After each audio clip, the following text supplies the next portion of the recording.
उन्हाळ्यामध्ये ए सीचा वापर खूपच सामान्य झाला आहे. पण त्याचा जास्त आणि सतत वापर जर केला तर शरीरावर होणारे परिणाम आपण आज पाहणार आहोत. पहिलं महत्त्वाचं म्हणजे त्वचा आणि डोळ्यावर परिणाम होतात. ए सी चालू असताना खोलीतील आर्द्रता कमी होते, म्हणजेच हवेतील ओलावा कमी होतो. यामुळे त्वचा कोरडी आणि खरखरीत होते, खाज येते, त्वचा सोलून निघूही शकते, ओठ फुटतात, डोळ्यांमध्ये जळजळ, कोरडेपणा जाणवतो. ज्यांची त्वचा आधीच कोरडी आहे त्यांना हा त्रास खूपच जाणवतो. त्याचप्रमाणे श्वसन संस्थेवरही परिणाम होतात. ए सीमध्ये फिरणारी हवा ही रिसर्क्युलेटेड असते. त्यामुळे ए सीचं फिल्टर स्वच्छ नसेल तर त्यामध्ये धूळ, बॅक्टेरिया आणि फंगस अडकले जातात आणि पुन्हा हे हवेत मिसळून पुन्हा आपण श्वास घेतो तेव्हा ते आपल्या शरीरामध्ये जातात. यामुळे सर्दी खोकला वारंवार होतो, घसा कोरडा पडतो किंवा खवखवतो. दमा किंवा ॲलर्जी असलेल्या लोकांना अटॅकही येऊ शकतो. त्याचप्रमाणे सायनसचा त्रासही वाढतो. दीर्घकाळ श्वसन संस्थेशी संवेदनशीलता वाढते आणि हा त्रास खूप जाणवतो. डोकेदुखी आणि मानसिक थकवा जाणवतो. ए सीमध्ये जास्त वेळ बसल्यामुळे मेंदूला पुरेशी ताजी हवा मिळत नाही, त्यामुळे ऑक्सिजनचं प्रमाण कमी वाटू शकतं. त्यामुळे डोकेदुखी, चक्कर येणं, लक्ष केंद्रित करण्यात अडचणी निर्माण होते, सुस्ती आणि थकवा जाणवतो. ऑफिसमध्ये जर सतत ए सीमध्ये काम करणाऱ्यांना तर हा त्रास खूप जाणवतो. स्नायू आणि सांध्यांवरही परिणाम होतो.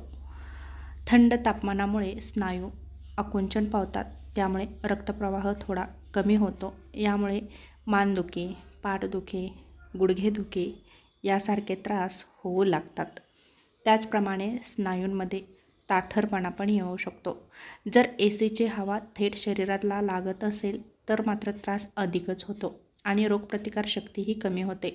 आपलं शरीर नैसर्गिक तापमानाशी जुळवून घेण्यासाठी बनलेलं आहे, पण सतत जर थंड वातावरण राहिलं तर शरीराची ॲडजस्ट करण्याची जी क्षमता आहे ती कमी होते आणि बाहेरच्या उष्णतेशी अचानक संपर्क आल्यामुळे शरीराला ताण येतो. यामुळे वारंवार सर्दी खोकला होतो, ताप येऊ लागतो, संसर्ग लवकर होतात.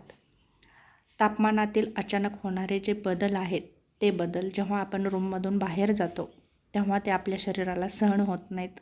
त्यामुळे आपल्याला अचानक चक्कर येऊ शकते, घाम येऊ शकतो, हृदयावरती ताण येऊ शकतो, थकवा जाणू शकतो, कमजोरी जाणू शकते. लहान मुले, वृद्ध आणि आजारी लोकांसाठी तर हा धोका जास्तच असू शकतो.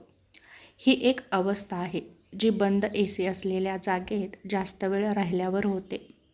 याचं लक्षण म्हणजे जर सततच ए सीमध्ये तुम्ही बसून राहत असाल तर डोळे जळजळतात, नाक बंद होतं, श्वास घ्यायला त्रास होतो, त्वचेवरती रॅशेस येऊ शकतात, लक्ष केंद्रित होत. याचं मुख्य कारण म्हणजे योग्य व्हेंटिलेशन नसणं आणि ए सी साफ न करणं. यामुळे डोकेदुखी, कमजोरी, त्वचा कोरडी पडते, लघवी कमी होऊ शकते. त्याचप्रमाणे झोपेवरतीही परिणाम होतात. ए सीमध्ये खूप कमी तापमान ठेवून जर तुम्ही झोपला तर आपलं शरीर जास्त थंड होतं, त्यामुळे आपल्याला मध्येच जाग येऊ शकते. सकाळी खूप थकवा जाणवू शकतो.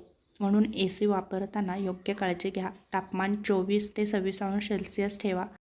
ए सीची हवा थेट शरीराला लावू देऊ नका.